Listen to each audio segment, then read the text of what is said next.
On a cherché à rencontrer un cinéaste qui n'avait pas fait d'études de cinéma et qui en bonus a une très bonne connaissance du cinéma indépendant. Concrètement, comment se lancer? Quelle est la première chose à faire quand on vient de sortir d'études? Quel chemin prendre? Nous allons rencontrer le réalisateur Idir Serguine, qui lui vient d'études éloignées du cinéma, d'études de philosophie. Depuis, il a réalisé de nombreux courts et moyens métrages sélectionnés dans divers festivals. Il connaît aussi le cinéma indépendant par cœur puisqu'il est coprésident de la CID, Association du cinéma indépendant pour sa diffusion, qui a notamment une programmation au Festival de Cannes. Je suis cinéaste depuis 2005 à peu près, 2004-2005. Et avant de faire du cinéma, j'ai fait des études de philo. Ça m'a pas aidé à faire du cinéma, ça m'a aidé à penser le cinéma, mais pas d'un point de vue pratique, pas aidé. Mais je pense que le cinéma, c'est justement une affaire de pratique et pas que de théorie. Donc, voilà. J'avais un ami d'enfance, il me dit: tu veux pas m'aider là à faire le casting Sauvage pour mon film? J'ai pas le temps. Donc je lui ai dit pourquoi pas. Et en fait, assez rapidement, j'ai fait donc ce casting Sauvage. Je recevais des gens, je leur faisais jouer des petites séquences, voilà, devant la caméra. Et lui, un jour passe et il me dit: mais tu diriges trop bien les comédiens.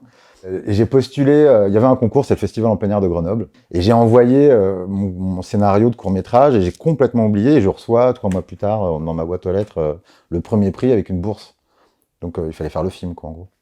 Et donc j'avais quoi, peut-être 10 000, peut-être à l'époque 10 000 euros, quelque chose comme ça. Et cet argent-là était géré par, je sais pas si vous connaissez, le Grec, voilà. Donc du coup, ça m'a rattaché au Grec. Donc pour ceux qui ne savent pas, le groupe de recherche des écritures cinématographiques.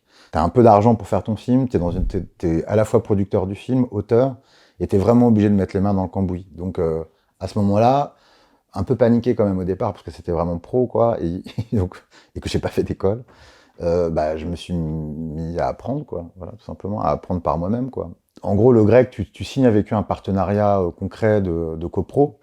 Eux, ils t'accompagnent dans une recherche de financement supplémentaire.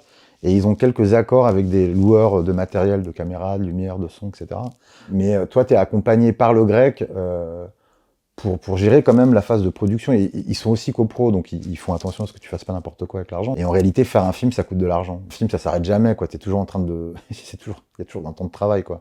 Tu l'écris, tu le tournes, tu le montes, et après, il faut le montrer. Et le travail de diffusion dans les festivals, etc., c'est un gros boulot. C'est aussi un boulot qui est hyper important. Et je pense que le Grec est... maintenant vachement fort là-dessus aussi. Je sais qu'ils font des projections, ils sont en partenariat avec Beaubourg. Enfin voilà, il y a un vrai gros travail de présentation des œuvres, et je trouve que c'est vachement important. Parce que faire un film, ça suffit pas, il faut le montrer, quoi, sinon c'est pas bien. Faut-il faire une école de cinéma? Il y a quelques années encore, c'était compliqué de faire un film, quoi. Et je pense que quand tu fais une école, tu as du matériel, tu as des bancs de montage, tu as des gens qui sont derrière pour t'accompagner, même aujourd'hui. Je veux dire, quand tu débutes, j'imagine tu as des profs qui sont derrière toi pour te dire, voilà, ton montage, il est un peu... Alors que là, moi, c'est un peu... il faut se faire confiance, il faut aller solliciter des gens, il faut courir après, des pros pour leur demander de regarder. Enfin voilà, il y a quand même tout ce truc-là qu'il faut faire. Je pense que de ce point de vue-là, l'école est importante, et que le réseau, c'est ce qu'il y a de plus difficile à constituer dans ce métier. Parce que le talent suffit pas. Je pense qu'il y a beaucoup de personnes qui ont du talent, mais qui n'ont peut-être pas la reconnaissance publique, le réseau qui permet à l'œuvre ou à la chose de se faire, ou à l'œuvre d'être diffusée, d'être montrée. Et ça, c'est aussi un boulot, c'est un truc qu'il faut apprendre, ça. Et comment tu t'es fait ton réseau ? Il faut essayer d'une manière ou d'une autre à intégrer des équipes de tournage déjà. C'est un truc particulier que de faire un film. Ça implique beaucoup de personnes. Il y a une espèce de truc un peu utopique dans un groupe de tournage. C'est une espèce de communauté que tu te fais, une espèce de famille. C'est du coup comme ça que tu te fais du réseau, parce que tu rencontres des gens, tu t'impliques dans une équipe, les gens te rappellent, ou du coup tu vas les rappeler. Enfin voilà, et puis tu fabriques des choses avec eux. C'est en faisant que tu te fais du réseau. Après, je pense qu'il y a aussi peut-être aussi une dimension mondaine qui est propre au cinéma, c'est-à-dire qu'il faut un peu faire des fêtes, il faut un peu aller dans des fêtes, ou en tout cas aller dans des projections. Il faut aller à la rencontre. Il faut aller à la rencontre, quoi. Voilà, c'est pas évident. Hein, je me doute bien que c'est pas évident. Hein. Moi, à un moment donné, dans mon parcours, il y a eu un moment donné où il y a eu une espèce de trou comme ça de quelques années. Et en fait, j'étais hyper pragmatique, c'est-à-dire j'ai regardé au CNC qui avait réussi à avoir de l'argent à la contribution financière, donc j'ai envoyé mon nouveau scénario que à des boîtes qui avaient réussi à avoir de l'argent au CNC, parce que l'argent, c'est quand même un peu le nerf de la guerre. Et donc, du coup, il faut appeler les gens, il faut les solliciter, ils en ont marre, parce que c'est 14 fois que tu les appelles. Ça demande de l'exigence, ça demande de l'apprentissage, d'être curieux, d'aller à la rencontre de personnes, d'être bien entouré. Un film, c'est aussi le talent des techniciens avec lesquels tu travailles. Tu peux être le meilleur réalisateur du monde, si tes comédiens sont nuls, Si ton chef-op il est nul, ton cadre il est raté. Enfin voilà, et je pense qu'il faut être curieux, aller à la rencontre, pas avoir peur de demander. Enfin voilà, il n'y a pas que des salauds. Quand es-tu considéré cinéaste? Je crois que la première fois que j'ai fait un film, je me suis considéré comme cinéaste en fait.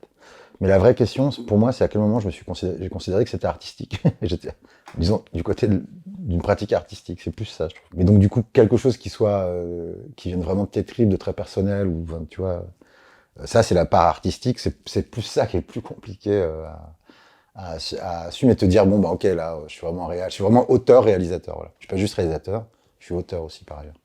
Et ça m'a pris un tout petit peu plus de temps. Je pense que c'est un peu idiot, mais je pense que le moment où tu te dis que c'est ça, c'est un peu quand tu as une reconnaissance publique, un peu. Est-ce que tu aurais un conseil à nous donner?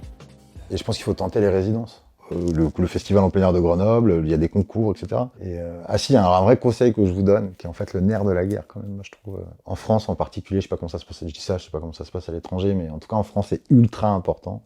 C'est la note d'intention. Parce que justement, quand on voit en concours, festival, en résidence, n'importe quoi, ou au CNC, ou pour une chaîne de télé, pour un achat ou tout ce que tu veux, la note d'intention est ultra importante. La note d'intention, c'est le sous-texte de ton propre projet. Tu commentes, tu expliques quels sont les enjeux, ce que tu veux raconter derrière cette histoire que tu veux filmer. Un projet de qualité égale, c'est ça qui va faire pencher la balance pour un projet plutôt qu'un autre. Il y a un truc qui est pas mal, c'est sur le site du CNC, il y a la scénariothèque et ça permet de voir un peu... Donc c'est uniquement pour les courts-métrages, mais ça permet de voir les projets qui ont eu la contribution financière.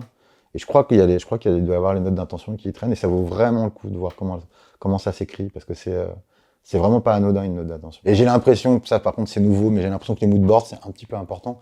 Et je pense qu'il faut faire des moodboards assez simples, quoi, assez épurés. Il faut faire attention à pas bombarder de photos le moodboard. As-tu connu un échec? J'ai fait un film que j'aime beaucoup, qui est tout à fait personnel. Et d'ailleurs, c'est par ce film-là que je suis rentré à la CID. D'ailleurs. Ce film n'a pas été pris, j'avais pas de réseau justement à l'époque. Je pensais vraiment que l'œuvre en soi, la qualité de l'œuvre suffisait. Et puis j'étais arrivé avec un film que justement j'avais autoproduit, que j'avais tourné avec une mini DV.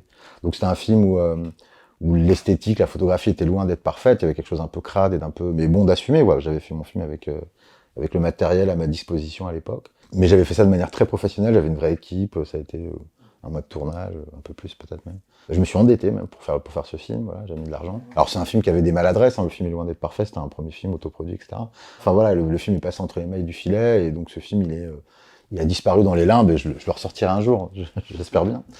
Mais en même temps, c'est un film qui m'a permis de rencontrer plein de gens en réalité. Je suis rentré à la CID, j'ai rencontré plein de gens pendant le temps où j'ai fabriqué le film, et j'ai compris qu'il me fallait du réseau, et j'ai compris beaucoup de choses en réalité. Qu'il fallait vraiment que je travaille avec des producteurs. Parce que c'est un travail à plein temps, spécifique, d'accompagnement du cinéaste ou de la cinéaste, et qui permet justement au réal de prendre un peu de la distance d'avoir un œil qui lui permet de prendre de la distance par rapport à son œuvre, parce que t'as le nez dans le guidon, que t'es sûr de toi, t'es sûr de tout, et qu'en fait un producteur, son job c'est pas uniquement de te trouver de l'argent, c'est aussi de t'accompagner dans ton processus créatif, quoi. J'enfonce une porte ouverte en disant ça, mais on apprend de ses échecs, ça sert à ça.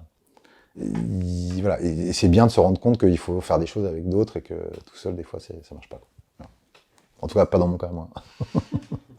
On a déjà appris énormément de choses dans ce premier entretien. Il y a 2 éléments qui sont ressortis plus particulièrement de l'entretien. C'est déjà de savoir présenter son dossier de film. Un film, c'est pas seulement le produit fini, mais c'est évidemment un dossier avec pourquoi pas un scénario, un séquencier, un moodboard et bien évidemment une note d'intention qui est absolument décisive pour que votre projet prenne vie. La deuxième chose qui paraît assez évidente, c'est d'oser aller à la rencontre de professionnels du cinéma. Et on va prendre ce conseil au pied de la lettre puisqu'on va aller rencontrer un producteur qui va nous expliquer comment il peut nous aider à faire un film. Merci d'avoir regardé cet épisode. Pour continuer le voyage, c'est sur la chaîne de Sophie. Abonne-toi à nos 2 chaînes et mets la cloche pour ne pas passer à côté.